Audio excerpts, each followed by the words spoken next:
Welcome to the second episode of the aftermath of the 2020 ACTION SPACE Invitational. Today we're going to do an interview with the ASI Super 60 Podium Winners, who are Chris Ferris in third, John Marco in second, and Rumit Salik in first. The interview we're about to show you took place prior to any of the riders knowing who was on the podium with them. Let's take a look at their reactions to finding out who they shared the podium with. All right, guys, as you may have guessed, but yet you still don't know who the winner is, we've waited to bring the winner into the studio last, so hold your breath and let's see who they are. Turn your video on and you should be all good. There he is. Oh, man. Okay, let's do it. Gentlemen, you're the podium of the ASI Super 60 comp, and it ended up being Rumit in first, John Marco second, and Chris in third place. What you guys may not know is that Rumit won the ASI World Best Trick too. So yes, sir. Taking the Yes, whole. Rumit. Yes, sir. Do you guys think that virtual comps will continue after COVID, meaning when things go back to normal? John Marco?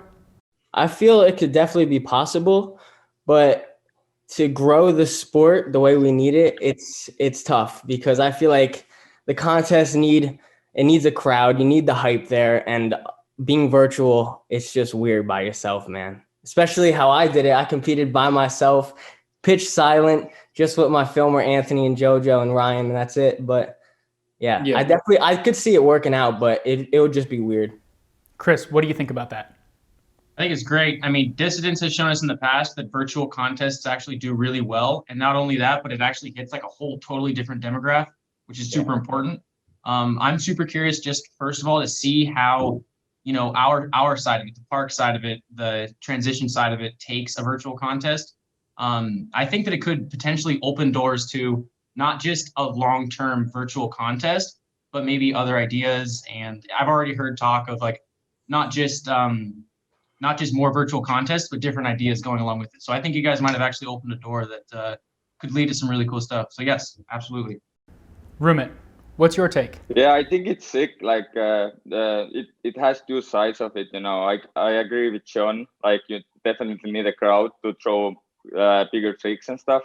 But also it's like a lot more like easier maybe like just to do it in your local skate park or like European, just to gather in one skate park and all the others like to the others. So it's definitely like two sides of it. Apart from the great crowds, what is the most important thing when you guys do physical comps? Chris? Food. Okay, good food. The caterers in the last contest are my favorite part of the whole thing. I'm not gonna lie. I get you. Food is great. John Marco, what is it that makes you push the limit? For me, I tried not to focus so much on other people because I knew everybody was competing at different skate parks. I went to Woodward and I planned the tricks that I wanted to do. I practiced them every day in my backyard with my dad. And when we got there, we threw it down and we made it happen. Very understandable. So here's the next question.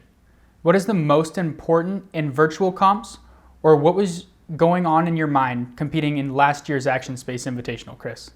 This contest, there was actually a bunch of stuff going on. I had some product issues. I had some bolts that were not tightening right. So just like small logistical things that were getting in my head. And like Hunter, you've been a part of this for a long time. You know that those little tiny things can actually affect like your run a lot, Yeah. So I went into that a little bit haywired in my brain, a little bit off track. But actually one benefit that I think this contest had for me was normally I like the stress and normally I like the sound of the crowd. But in this specific contest, like I was saying, I had some logistical issues, and it was nice not to have to worry about having, thousands of people there and having to feel the need to entertain right then and there. So one of the things that I went into this contest thinking about was the entertainment value is still there. It's just going to be 6 months from now, or it's going to be a few months from now, So it was hard to remember that everything we did then and there was still going to be publicized, still going to be seen, the audience is still going to enjoy it. It's just not going to be like that direct satisfaction. Rumit, you went into this straight off of a bike and you won both titles in the competition. So Rumit, let's hear your thoughts. Yeah, man, I was relaxed. I was like, I just went there to do my runs and I was just focusing to just do my 2 clean runs and do my best. And I really like the silence actually. it just helped me focus more on my tricks, and yeah, it just went like that. Chris, being that you had the title last year, what are you going to do to prevent Rumit from taking it in 2021? Loosen his wheels before his run or something. You know, just one of the classics. Just keep it nice and fair all the way across the board. No, I'm gonna come in strong, dude. Rumit, I'm not letting you take it again. I'm straight up serious. Count my words right now. Next year, I'm coming for you, bro. Same with Man. you, John. I'm coming for you, man. All right, we'll see. Oh, you guys aren't ready for it. I'm telling you. I wasn't even ready for competing. Imagine what next year will be. Chris, any comments?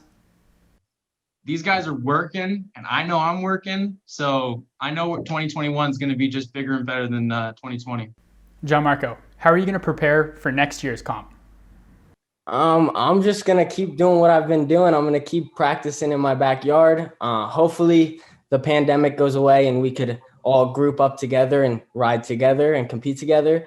But I'm just gonna keep training. I've been getting a lot into working out, like weightlifting, and I feel like that's helped me a lot on my scooter, throwing it around and stuff. So I'm gonna keep doing what I'm doing and keep perfecting my tricks and come in strong next year. Rumit, as you didn't prepare for this year's ASI, what's going to happen if you do prepare? Man, I'm hyped for 2021 because I have big plans, just doing a video part and stuff. I have a lot of tricks in mind, what I want to do, like learn and get them dialed in for the competitions. And I look forward for it. All right, guys, that was it for today. And thanks so much for joining. We wish you the best of luck. Thank you so much, by the way, Action Space and Thank Hunter. you, guys. Yeah, thank you again, Hunter, for giving us this opportunity, especially in the pandemic and everything. If it wasn't for Action Space, I don't know what would be going on right now, but 2021 is going to be a big year and I'm excited. Thank you guys. And I can't wait to see your runs as well. Can't wait to see what you guys threw down.